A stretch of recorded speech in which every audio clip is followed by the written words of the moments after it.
Coming to you live with all the sports action from around the UP. Welcome to Friday Night Frenzy. Hey there, welcome to Friday Night Frenzy, presented by the Venice Pub and Pizzeria of Ishpeming. I'm Jerry Taylor. It was a pretty easy decision on which football game to lead with tonight via the playoffs. Let's go to Iron River. Two undefeated football teams, Ishpeming and West Iron County, tangled at Nelson Field. First quarter, the Hematites strike first. Alex Briones takes the snap around the far side, and he would find the pylon. Yes, he's in. Touchdown, Ishpeming, 6-0 Hematites. And Jeff Olson's team wasn't done yet, or were they? The Hematites' next possession, 4th and 10. Briones had nowhere to go. Max Maloney and Andy Rodolphe get credit for the sack, and the Wycons took over on downs. And that pumped up a bunch of cold West Iron fans. Ishpeming would get the ball back, and on 2nd and goal from the 5, Briones takes a lick, but he would score to increase the Ishpeming lead to 12-0. Towards the end of the first half, the Hematites were on the move yet again. Briones uses his arm instead of his legs. He finds Tyrus Millimaki across the middle inside the Wycons' 10-yard line.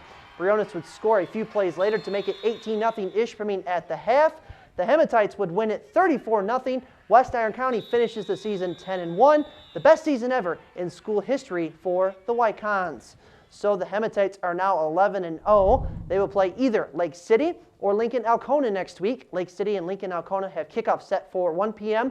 tomorrow afternoon. Back to the highlights in Division 6, Negaunee played at the Superior Dome against a team from below the bridge in Boyne City. Second quarter, no score. The Ramblers had to punt. Tyler Jandrin makes the grab, and he would run for a bit, juking and jiving his way into Boyne City territory. Now on the drive, Ryan Sergila makes a very good and very sneaky handoff, which fooled yours truly. Tyler LaJoy, there he is, would take the handoff 30 yards to the house, put Negaunee on the scoreboard. 2-point conversion no good, but the Miners led 6-0. After the Ramblers tied it at 6, Negaunee had 4th and 23 from the Boyne City 30. Sergila tries to run near the near side, no room. So he pulls a 180, starts running the other way. The Miners throw some great blocks, and Sergila was on his horse. He'd be pulled down at the 1-foot line with 3 seconds left in the half. Timeout Negaunee. After the timeout, here comes the play from Paul Jacobson and company. Sergila would sneak it, and he would score to give the Miners a 12-6 halftime lead. Negaunee would take over the game from there in a big way, and UP Power reigned supreme. Negaunee wins it 42-19. So the Miners will have a very tough test next week as they will take on Ithaca. The Yellow Jackets defeated Maple City Glen Lake tonight 42-7. The game was tied at 7 after the first quarter. Ithaca has won 53 straight games and 3 consecutive state titles. In Division 8, L'Anse traveled to Crystal Falls to take on Forest Park. The Purple Hornets defeated the Trojans last season in the playoffs. Lee Graff didn't want to relive that one again. He scores on 1st and goal to get Forest Park on the board. They led 8-0. Later in the first, Forest Park on the move again. Jeff Johnson was looking for someone to throw to. Oh, we found someone. The arms of Levi Hoskins, who comes up with the sack. 8-0 Forest Park after 1. Let's go to the second. L'Anse would cough it up on the snap. The Trojans fall on it, and they were in business.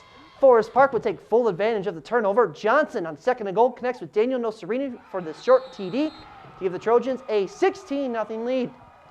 Towards the end of the first half, L'Anse would fight back. Off the play-action fake, which the entire Trojans defense bid on, Ryan LaBarge would find a wide open, and I mean wide open, Johnny Magaraya, and Johnny had nothing but green grass and snow to look forward to on his way in for a 75-yard score to cut into the Trojans' lead at 16-6. Forest Park's Lee Graff finished with 142 yards rushing on 33 carries as Forest Park holds on to win it by a touchdown, 16-9. Forest Park will take on North Dickinson next Friday. That game will be in Crystal Falls after the Nordics took down North Central by a final of 35-13. The Trojans defeated the Nordics earlier this year by a final of 43-20. Let's go to 8-man football. Engadine faced off against the Rockets at Rapid River. First quarter, the Eagles strike first. Forrest MacArthur finds Jake Dishaw, and he just stays in bounds and hits the pylon for the score. 8-0 Engadine early. Would there be an upset? Not if Jake Pearson had anything to say about it. Here come the Rockets. Number 7 in purple and gold spins out of a tackle, goes the other way, and he would score a touchdown from 45 yards out, putting Rapid River on the scoreboard, but Engadine still led 8-6. Let's go to the second. The Rockets had the lead at 14-8. Pearson fakes the handoff, and he would throw it over the top to Mike Casey, and Mr. Casey would wave goodbye for 6 35 yards in all, 2-point conversion, good. 22-8 Rapid River. With 1:30 left in the half, Pearson, watch him go. He takes a snap, breaks away from the tackle, and he's saved by a lineman who clears the way, and Jake would go the distance. 87 yards on the score, made it 30-8 Rockets just before the half. Pearson finished the night with just, and I'm exaggerating here, 343 total yards of offense and 6 touchdowns, 5 of them on the ground, as Rapid River wins big, 50-21 over Engadine. Rapid River is one of 4 8-man teams still left in the state. The Rockets will host North Huron next week. North Huron defeated Owendale Gagetown tonight, 64-22. Now tomorrow in Menominee, the final high school football game regarding, or I should say, with a UP team in there. The 10-0 Menominee Maroons will take on 9-1 Grayling in Division 5. Grayling defeated Kingsford last week, 42-25. Kickoff between the Flivers and the Vikings, or I should say the Maroons and the Vikings, is set for 2 p.m. Eastern Time. Want to make sure I get that one straight. One high school volleyball district final took place at Menominee tonight, and Houghton won the district title 3-1 over the Maroons. That's all for the football portion of the show, but we still have plenty more to get to on this edition of the Frenzy presented by the Venice. Up next, highlights from the Copper Country as Michigan Tech battled Michigan State at McInnes. That's next on the Frenzy. And welcome back to the Frenzy, once again presented by the Venice Pub and Pizzeria in Ishpeming. After playing their first 7 of 8 games on the road this season, the Michigan Tech Huskies hockey team played their first of 4 straight home games tonight at home against Michigan State. First period from McInnes, the Huskies were working the puck around. Ryan Fernwood stealed away from a Spartan and find David Johnstone wide open in front for the goal. And 5:49 into the game, the Huskies had the 1-0 lead.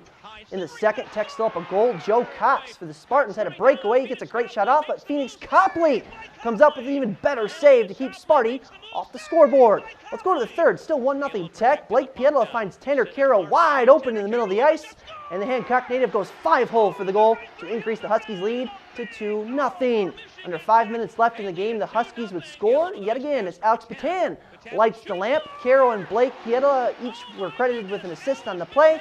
Phoenix Copley stopped all 19 Spartan shots for first shutout of the season as Michigan Tech wins it tonight 3-0 over Michigan State. Let's go to the WCHA scoreboard. And Ferris State in overtime defeats Bemidji State by a final of 5-4. Lake Superior State wins 4-1 over Alaska. In other WCHA action, Bowling Green doubled up Minnesota State 4-2. And out in Alaska, no score yet to report between Alabama Huntsville and Alaska Anchorage. Northern Michigan will play tomorrow night, first of 2 against Western Michigan. In other hockey, the Marquette Royals winning streak has now reached 18 games. They won again tonight, this time over Central Wisconsin 3-1. Lane King scored twice for the Royals. Bryce Leaf stopped 19 shots and goal for Marquette. The Michigan Tech women's soccer team won their GLIAC semifinal game 2-1 earlier today over Ashland. Lindsey Van Roy, remember, she scored the game-winning goal against Saginaw Valley State earlier in the week, scored 2 goals in just 34 seconds in the first half as the Huskies win 2-1. They will face Grand Valley in the finals on Sunday. The Lakers won 7-0 over Ferris State. In volleyball, Northern Michigan picked up a huge 5-set win tonight at Hillsdale against the Chargers. Sarah Hamilton led the Cats with 14 kills. Michigan Tech fell in 5 sets at Northwood despite 22 kills from Kendall Ward. Well, tonight was the final Friday night frenzy of the high school football season. Now, it's been a fun 3 months bringing you the highlights and scores from all over the UP each and every Friday night. I have a great, and let me stress, great crew working behind the scenes. My thanks to Ken, Steve, Melissa, Andy, and Ian for helping me out each and every Friday night. I couldn't do it without that awesome crew. We will see you in a couple of weeks for the first frenzy of the basketball season. I'm looking forward to it. Until then, enjoy the weekend, everyone. Good night.